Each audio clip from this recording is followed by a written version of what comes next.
इसी तरीके से रन बनते हैं तो 141 तक टीम का स्कोर पहुंचेगा, और यदि 9 रन प्रति ओवर के हिसाब से आने वाले ओवर्स में बनते हैं तो 149 तक। अमूमन अखिल मिड विकेट और कवर क्षेत्र में फील्डिंग करते हैं, फिलहाल यहां पर बाउंड्री लाइन क्षेत्र में पहुंच चुके हैं। बॉल को कट किया, पॉइंट क्षेत्र में फील्डर मौजूद थे, बॉल को रोकने की कोशिश की लेकिन सफलता हाथ नहीं लगी। 4 रन मिले। बहुत ही बढ़िया शॉट। विक्रांत जो कि लगातार आत्मविश्वास के साथ बल्लेबाजी कर रहे हैं, एक अलग अंदाज देखने को मिला है विक्रांत का। जैसे ही मौका मिला उस अफसर को हाथ से जाने नहीं दिया। देखिए किस तरीके से इस स्ट्रोक को एग्जीक्यूट किया, अंतिम समय में बॉल की गति का उपयोग किया, जिस वजह से सुखद परिणाम देखने को मिले 4 रनों के रूप में। बहुत ही सोची समझी बैटिंग, और यहाँ पर पीछे की तरफ स्कूप कर दिया गेंद को, फाइन लेग की तरफ से लगातार बैक टू बैक चौका आते हुए। यहां पर ये बॉल पार्ले 2020 बोर्ड पर जा लगी है और 25,000 रुपए देखेंगे इस फ्रेम से। दूध का दूध और पानी का पानी यहां पर होगा। बैठ गए थे, बॉल को आने दिया और प्लेस कर दिया फाइनल क्षेत्र में 4 रनों के लिए।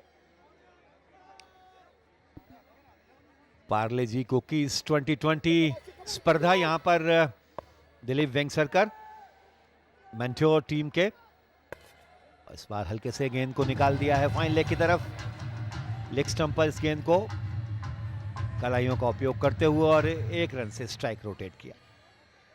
समझदारी भरी क्रिकेट, 2 गेंदों के ऊपर 2 चौके लगाए और इस बार हल्के से प्लेस किया। स्ट्राइक रोटेशन भी बेहद जरूरी है इन कंडीशंस में। आर्या, रमन्ना और पृथ्वी पर खास तौर से नजर रहेगी।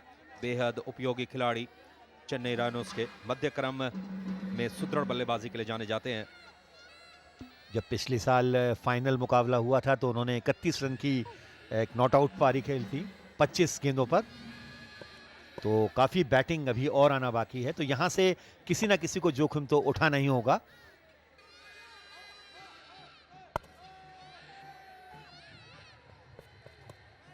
बढ़िया तालमेल, हालांकि फील्डर मौजूद थे पॉइंट क्षेत्र में, लेकिन दोनों ही खिलाड़ियों ने बहुत अच्छा रिस्पॉन्ड किया। जैसे ही गेंद और बल्ले के बीच में संपर्क स्थापित हुआ, तेजी के साथ कॉल किया, 1 रन बनाने में सफल रहे। स्ट्राइक रोटेशन बेहद जरूरी है। पारी का इस समय 17वां ओवर प्रगति पर 123 रन 3 विकेट के नुकसान पर, लेकिन सबसे खास बात यह विक्रांत 73 के योग पर बल्लेबाजी कर रहे हैं। बेहद महत्वपूर्ण भूमिका अदा की है विक्रांत ने।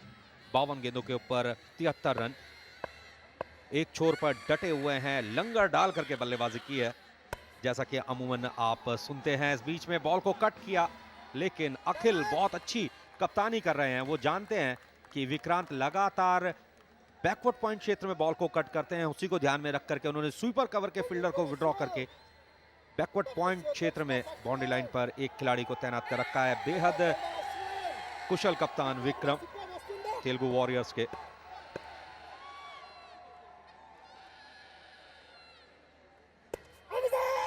और कालियासन बहुत इत्मीनान और आत्मविश्वास के साथ नहीं खेल पाए, गेंद पहुंच रही है थर्ड मैन की तरफ और 1 रन से स्ट्राइक बदलते हुए, छोर बदलते हुए, और इसके साथ ही 17 ओवर की समाप्ति पर स्कोर 124-25 3 विकेट के नुकसान पर। डेड बॉल का इशारा आया अंपायर नितिन पाई की तरफ से, गोवा क्रिकेट एसोसिएशन के अंपायर नितिन पाई। अब बिल्कुल सही किया उन्होंने, जाकर के बल्लेबाज को सूचित किया कि जब गेंदबाज रनअप पर तैयार हो तो निश्चित रूप से स्ट्राइकर को स्ट्राइक के लिए तैयार रहना बेहद जरूरी, जैसा कि क्रिकेट के नियम। ऑफ स्टंप के बाहर ये बॉल पिच हुई थी, अक्रॉस द लाइन बॉल को खेला, 1 रन बनाने का मौका मिला कालियासन को 2 के व्यक्तिगत योग पर। 11 रन प्रति ओवर की दर से अगर रन बनाती है चेन्नई राइनोस की टीम तो लगभग 157 रनों के आसपास पहुंच पाएगी। अब कुछ बहुत ज्यादा समय नहीं रहा इस पारी में, तो यहां पर कुछ जोखिम भरे स्ट्रोक्स और विक्रांत के लिए एक शतक बनाने का अवसर, तो कहीं ना कहीं अपनी उपलब्धि के लिए उन्हें जोखिम तो उठाना ही होगा। आपने विक्रांत के शतक की बात की, लेकिन इस ओवर के बाद केवल 2 ओवर रह जाएंगे शेष और विक्रांत को शतक बनाने के लिए करना होगा कुछ विशेष। सीसीएल में जो कुछ भी हो रहा है और जिस रूप में हो रहा है, ये चौके के साथ गेंद सीमा रेखा के बाहर निकलते हुए और एक और बड़ा स्ट्रोक लगते हुए 130 पर स्कोर पहुंचते हुए 3 विकेट के नुकसान पर। तो आपने विशेष की बात की, विशेष तो पूरा सीसीएल ही अपने आप में एक विशेष है और यहाँ पर बहुत अच्छे टाइमिंग के साथ ये स्ट्रोक खेला गया था।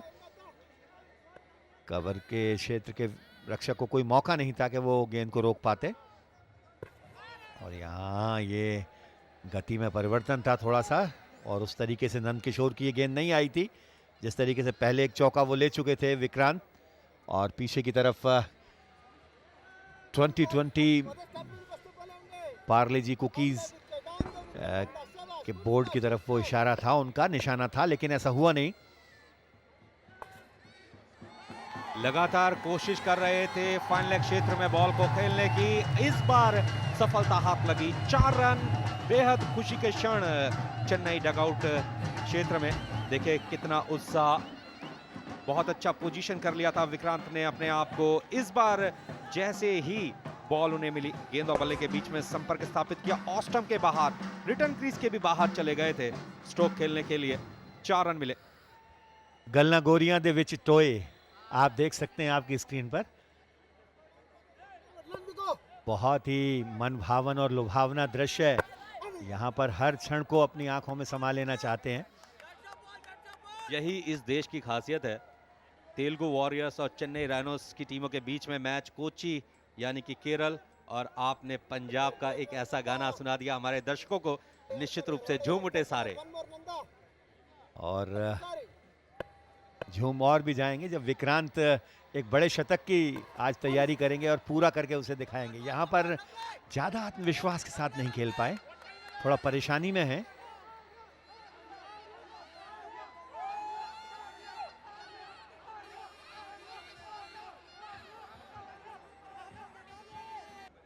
टीम के कप्तान अखिल एक बार फिर से तनाव की स्थिति में। उनकी कोशिश ये रहेगी कि बची हुई 12 गेंदों के ऊपर कम से कम रन दिए जाएं। जोरदार अपील, दबाव बनाने की कोशिश, लेकिन मार्कस कुट्टू के पास अच्छा खासा अनुभव अगर प्रथम श्रेणी क्रिकेट की बात की जाए।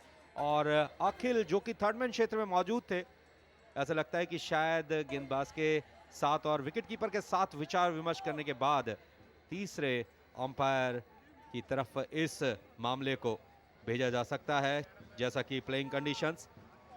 और यहां पर जिस संभावना को हमने व्यक्त किया था वही सब कुछ किया अखिल ने। अब आवश्यकता रहेगी, सहयोग की जरूरत रहेगी तीसरे अंपायर की, क्योंकि रेफरल सिस्टम के तहत तेलुगु वॉरियर्स के कप्तान ने इस निर्णय को तीसरे अंपायर के पास भेजा है। अब देखना यह होगा कि निर्णय किसके पक्ष में जाता है, गेंदबाज के या बल्लेबाज के। काफी बड़ी बैटिंग अभी और आना बाकी है मनोज, और आप सहमत होंगे कि कहीं ना कहीं अब जो बची हुई रोचकता है 160 के आसपास क्या स्कोर पहुंच पाएगा। ये लीगल डिलीवरी और सही मायनों में पॉपिंग क्रीज के पीछे बिल्कुल सब कुछ सही, और पिछला पैर रिटर्न क्रीज के पीछे। यहाँ पर ये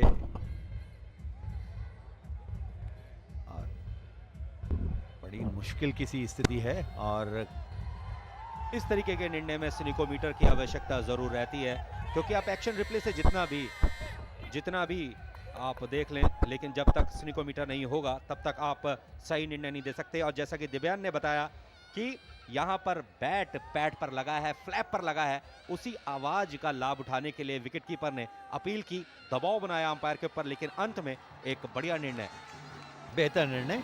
और एक और बड़ा निर्णय होगा हमारे सुपर फैंस के लिए। करिए कॉल अपने 5333 599 पर और जीतिए आज 1 किलो 1 लाख रुपया।